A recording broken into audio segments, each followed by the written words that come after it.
Good morning, good afternoon, good evening, wherever in the world you might be. I am Nicole BC, and you know everything.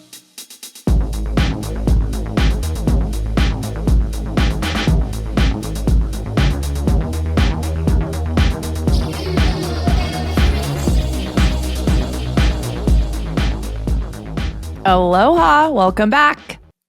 I was checking the camera when I started this episode because I dropped it. Don't recommend doing that. Dropping really expensive pieces of equipment on cement, it's like not a great idea. So we have a new camera coming, which is exciting. And I got a warranty on it. So if this happens again, I won't have to stare at a red blinking light while trying to record an episode before I go to the gym so that I don't lose momentum in terms of my batch scheduling. That's a lot of detail you probably don't need to know. Today, I want to talk a little bit about preparedness. If you've heard me say luck, I don't believe in luck. It's because luck is opportunity meets preparedness. And wherever you are in the world, whenever you are watching this, know that we have recently come out of megapolises burning, rural cities drowning, cultural icons exploding. It's just a wild fucking time to be alive. And I wanted to bring this episode to you. It was inspired by a conversation that I was having because at the end of the day, we're always going to make it work. I had this other wild conversation with friends of mine who just lost everything in the recent LA fire. I'm moving them into a home of mine. I think that's what I do now. I just move people into homes when they've lost everything and just like trust it's all going to work out at some point and we'll figure out the money stuff eventually. But, you know, they were talking about how they were questioning living in LA. It's just getting crazy. And their lifestyles just seemed to be keeping up with all of the various expectations and standards that that particular city and culture seemed to set. And cost of living and expenses were getting out of control. And these are people that have the space for that. But in their own sort of interpersonal expansion and development journeys, they hold themselves to a very high standard in terms of growth. And so they're continually revisiting, is this what we really want? Does this really feel good? Sure, we can have all of the things, but at some point the things stop doing it for you. And they had talked about moving back to the mountains, moving internationally, really trying to figure it out. And then the universe kind of made that decision for them. And listening to two people who have just spent their entire lives literally rebuilding a home. They had just finished renovations on it. So none of that's going to be captured in the value of this home that no longer exists. Yet they're still paying down debt that they borrowed in order to both renovate and even purchase this home in the first place. Listening to them go, you know what? We wanted to downsize. You know what? We were looking for minimalism in our lifestyles. You know what? We want our kids to come home from school so we can simply enjoy them rather than sending them off to the next 6 activities they need to do just so that they don't feel like they're behind from their other friends who are doing that. And suddenly we have this opportunity to really lean into this. I mean, talk about making things work because you have to. And what I certainly experienced in my own aftermath of total devastation and destruction, it's cool to be resilient. It's nice when people call you a hero. But when it's forced upon you, it doesn't exactly feel like you had a choice in that. Like being courageous is useful for sure, but it doesn't really help when you're in the moment. You know what I mean? Like having everybody say, well, you're the most resilient person. And if anybody's going to figure it out, BZ, it's you. I was like, cool, but I'm not there yet. I haven't figured it out. This episode is about what happens when you get dished the shit sandwich and you've got to fucking eat it, right? Because at the end of the day, life gives you things you're not ready for because that's what life does. And life ain't waiting. The universe isn't like there's no alarm clock that's going to go off, right? Life doesn't wait for you to be ready.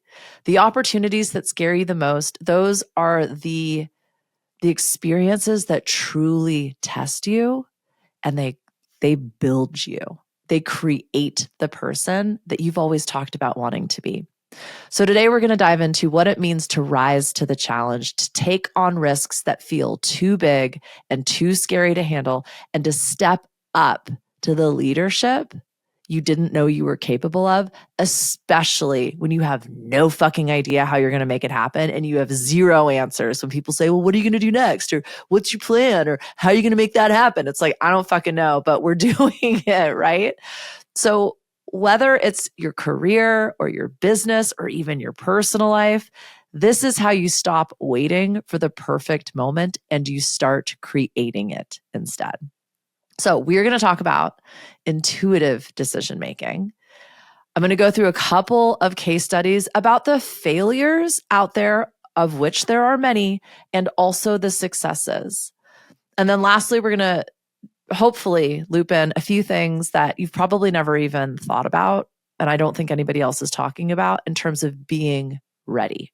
Before I jump into it, I have a lot of episodes on decision making. And I think some of these, if you were someone who struggles to make decisions, it might be useful to go back into the archives. I'll link them in the show notes. The name of the episode is escaping me right now, but it's like the big impactful decisions. We practice low impact decisions all day, every day. Brushing my teeth, drinking the coffee. Like, am I going to go to the gym before or after I record these episodes? Like, these are things that we don't even think about. They're just one of the thousands of decisions we make every day. But it's the big decisions, the ones that actually really change our trajectory, that we belabor for so long, they lose their impact. It is a skill set to make decisions. We're going to get into that. But if this is something you struggle with, I encourage you to go to listen to some of those other episodes, because they're going to be a more foundational exploration of decision making. Intuitive decision making feels like a more advanced level. So I just wanted to give that disclaimer. And that's what I'm about to talk about right meow.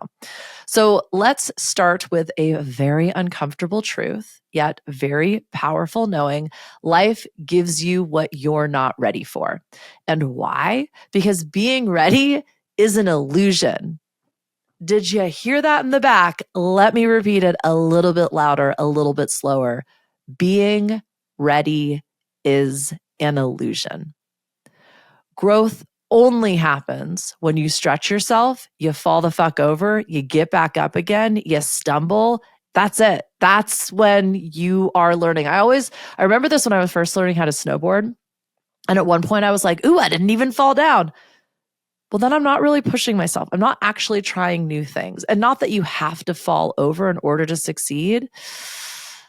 But I don't know if I'm interested in that smooth sailing, like nothing to write home about kind of journey. That might be for you. I doubt it because you're listening to this. But I often say to my people, the reason you're experiencing problems and challenges is because you're trying something new and you don't know how to do it yet. So actually, the problems are proof of growth, not the other way around. The trick isn't to avoid these moments, but to embrace them. So Dr. Antonio Damasio, a neuroscientist, produced some data that shows decision-making is a blend of logic and emotion. But with high-pressure situations, it heightens the perceived risk and emotional experience, therefore heightening our intuition. Intuition isn't guesswork. And for any of the muggles that might just be joining us, welcome. I do like to interweave a little bit of magic in the mundane, keeps my life much more interesting. Intuition is exactly that. We could call it wisdom. We might call it a gut instinct. But for leadership, your intuition, your unexplainable knowing, is like what makes you you. That's how you truly lead. And that is what will enable you to make faster and more impactful decisions so that you're able to iterate and improve at a rate that feels exponential. So intuition isn't just guesswork. It's not just like blindly selecting. It's your brain synthesizing years of experience in split seconds. Intuition is the quantum leap, my friend. This isn't about faking it. It's about becoming it. Listen to Presence, the Quantum Business Book Club episode by Amy Cuddy. I mean, the episode's by me. The book Presence is by Amy Cuddy, and that's her catchphrase. Fake it until you become it. The skill to act before you feel ready is essential for personal and professional growth. And you've done this. You've actually done this many, many times. And a coaching 101 question that is wildly powerful and profound is to ask yourself, when's the last time I took on something, fill in whatever the parallel experience or challenge might be in this instance. When is the last time I didn't feel ready and yet I made it work anyway? Because whatever you did there might be applicable to now and might be a real skill set to lean into in terms of saying yes to something that scared you, stepping up even though you knew you were unprepared. How did that experience change you? What was the benefit of that? What was the skill that you leaned into, and how could that apply to now? Great leaders aren't born, they are forged in fire. Pun intended. Let's look at two examples of high-stake leadership and the lessons we can draw from their successes and their failures. So the Apollo 13 mission, the NASA team faced an unimaginable crisis when an oxygen tank exploded. They relied on improvisation, collaboration, and instinct, their own intuition, to bring the astronauts home safely. This was based on years of experience, years of training, and also they had to try something they didn't know would work. They were unprepared, and this was a very high, there were lives at stake, right? Respond, don't react. Leaders grounded in the moment make the best decisions under pressure by inviting your emotions to the table, by inviting your feelings to the table, by understanding, where am I reactive? What's a trigger point for me, AKA fear or pain or suffering? What are we trying to avoid? And then what feels expansive? It might feel exciting, especially in these high stakes situations. It might even show up like scary, but it's a different frequency of fear than dangerous, right? And again, if lives are at stake, that nuance is going to be very, very fine. What is going to define it for you? It's your intuitive knowing. It's your gut hit about what's going to work. Another example of this, and this one, I always like to say the jury's still out. We don't necessarily have all of the data yet because the situation hasn't played all of the way through. And quite frankly, I got a little bored with it, so I stopped paying attention. But all of y'all would have heard about WeWork. It was a co-working space. It was one of the market leaders in co-working, and they kind of pivoted to being a real estate space as well. And in their multiple seed rounds, their CEO, Adam Newman, absolutely leaned into his intuitive knowing. He was wildly confident, some might say overconfident, and his lack of boundaries and overexpansion eventually lead to a massive fallout. Now, the reason I say the jury is still out is Adam's doing just fine. His shareholders and investors, not so much, but boundaried energy matters. If you're getting caught up in the hype and the hoopla and the keeping up with the Joneses, and you're investing things and that feels like a bit of a stretch, this is where your intuitive knowing is also really going to help. I think Adam did exactly what he set out to do. I think Adam made his gajillions that he needed to. And then I think Adam was like, well, this isn't going to work out anymore. I'm calling it. That's business. There are plenty of entrepreneurial stories out there where the ship went down and they still got out with their experience and their skill set and their network, and they're probably going to do it all over again. So I share that only because if you've been watching WeWork, it looked like a dumpster fire of entrepreneurialism, and also like could potentially be perceived as a really successful run for that CEO. What's your metric for success? That one's going to be controversial. I'd be really curious to hear your thoughts on that. The question then becomes, so how do we turn these risks into opportunities? How is Adam going to turn this around? How are leaders who are facing down failure going to move through that, and despite all of the odds being against them, discover the real opportunity on the other side of this challenge? So what we're talking about here is how you can train yourself to thrive in these overwhelming situations without falling apart. This is about honing in on how you move, how you can actually take on a beginner's mindset, even from this place of expertise and knowing and wisdom and experience. Because when you step into one of these situations, you're not going to know what to do. And I don't want to say it's about being humble or even like humiliating yourself. It's about problem solving from this true space of, I don't know. I'm actually open to opportunities. I often describe this as saying yes to the universe. And so sometimes you might actually engage in some activities that just simply say, I'm open. So, yeah, let's bring in an expert. Let's hire a consultant. I hate fucking outside vendors and third party consultants, but like maybe somebody will have a few of these conversations, because what we're ultimately saying is, I am open to something new and a different way of doing things, but I don't know what that is yet. So I'm going to start stepping out some different strategies here, maybe some old strategies or things that I don't even really like. But from this place of this beginner's mindset, maybe this time something will land. Maybe I'll have a conversation, or I'll step into a space that actually exposes me to the next step, which 3 steps beyond that is the answer that I am looking for. So this is almost like building your intuitive muscle. Start small. Practice making decisions, but make decisions quickly on lower stake issues to build this intuitive confidence. Reflect often. Debrief yourself after risks to learn what worked and didn't. And that's when I talk about the nuance between like dangerous or experimental. When I talk about this gut instinct, for a lot of us, we've ignored it. We've told ourselves that's not real, that's not data backed. I need to go and like phone a friend, or like, I talk about it like consulting your board of directors, which might just be all the internal voices, the internal parts in your head. You actually know. It's literally why I've titled this podcast, You Know Everything. You truly have the answers. And when you start to tune into what the answer feels like for you, it is a fucking game changer, because there is this intuitive knowing. And when that voice shows up, it feels different than all of the rest.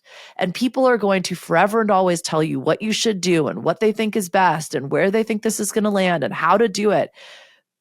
And that's fantastic. And that advice absolutely applies to them 100% of the time. And it might apply to you, perhaps in this instance.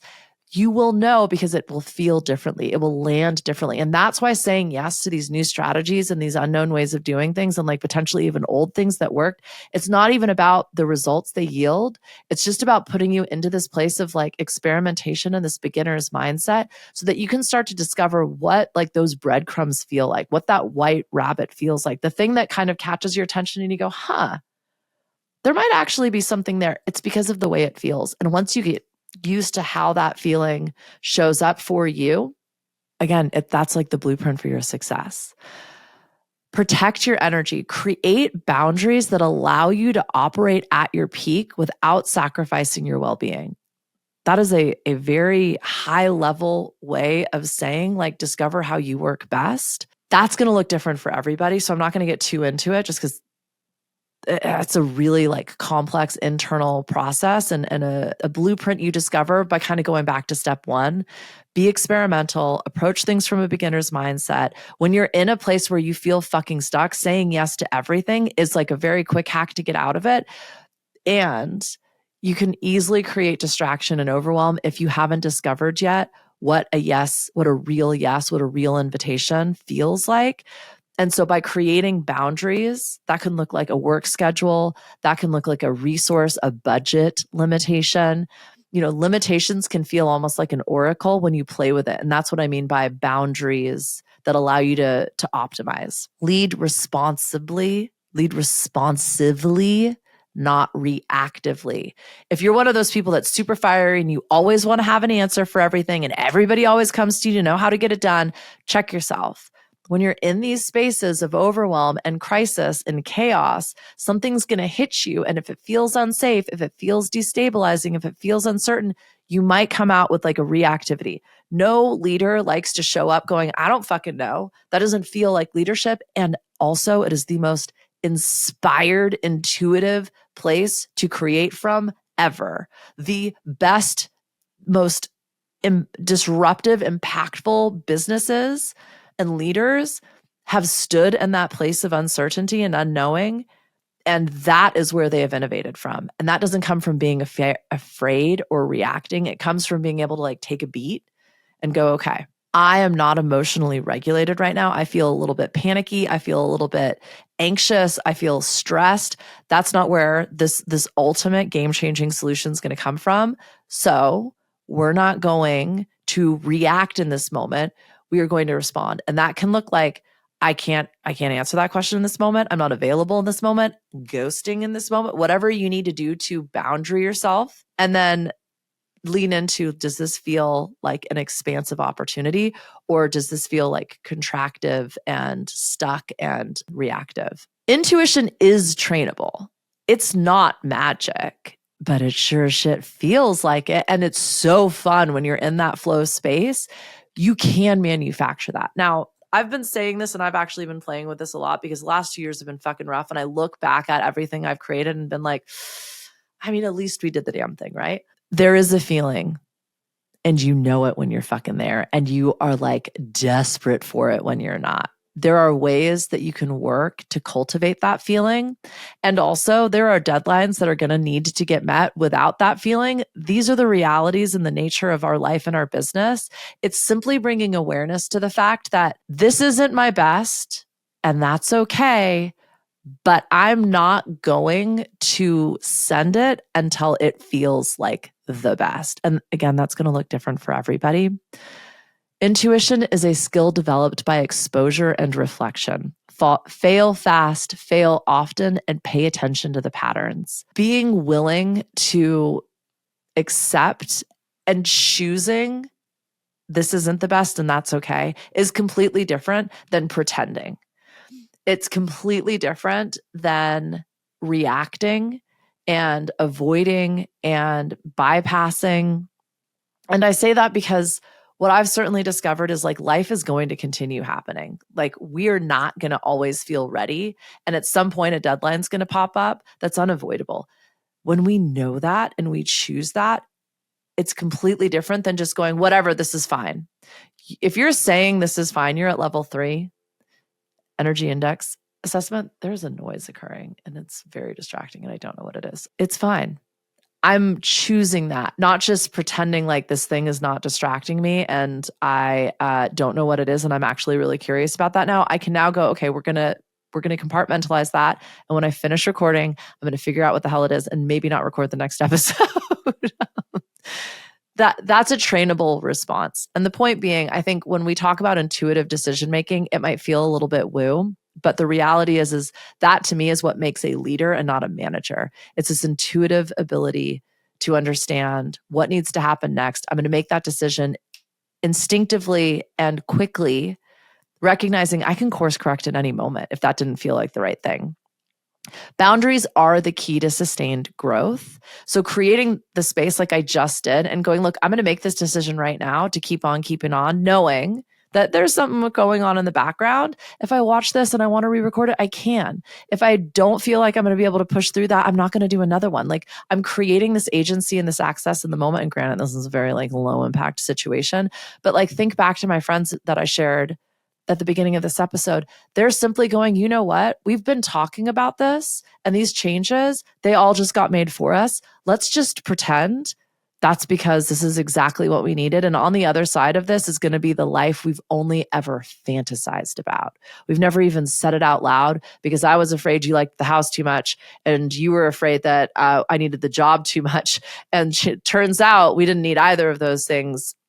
And it just fucking happened despite the fact that we were not ready for it at all. Growth might be painful, my friend. Now, you don't need to suffer, but you are going to experience some growing pains. You're not solving problems because you're inadequate or you fucked up or you should have seen this coming. You're solving them because you're expanding. That is, the problems are the proof of your growth. The pain is the proof of your expansion. The discomfort you're feeling is the evidence that you are leveling up. So you're not here to play small. You didn't listen to this entire damn episode because you're like complacent and you want everything to stay the same. And when life gives you lemons, you're like, I don't know, I guess I'll do a lemon squeeze in my eyeball.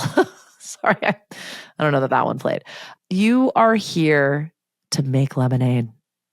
You're here to make fucking lemon cakes The challenges in front of you, they're the perfect size for the person you're becoming. So take the leap, trust your gut, and don't just rise to the occasion, my friend. Fucking own it.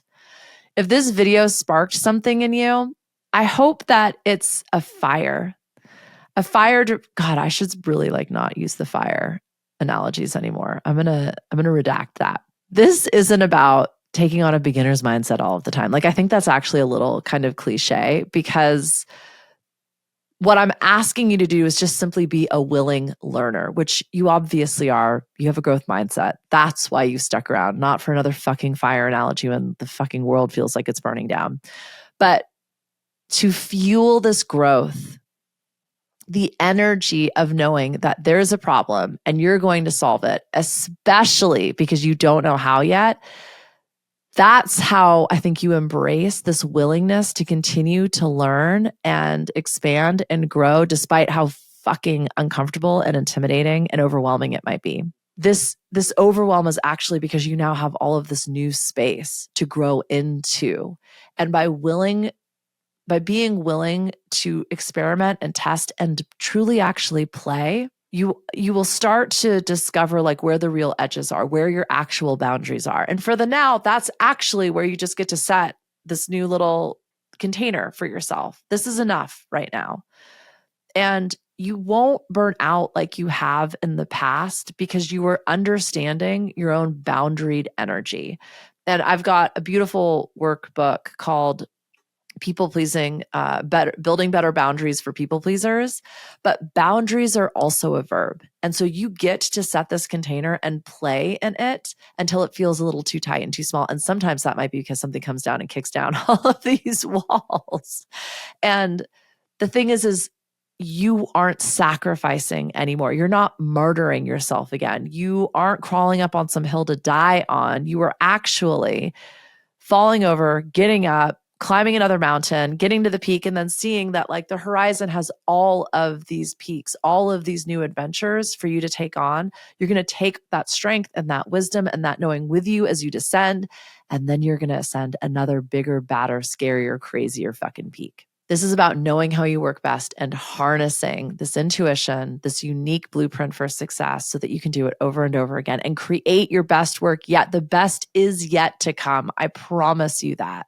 Embodied, fulfilled leadership, this intuitive leadership, is responsive because you know you can. You know you hold the strength and the power and the emotional perspective and willingness to simply try again. And this is leading from the heart.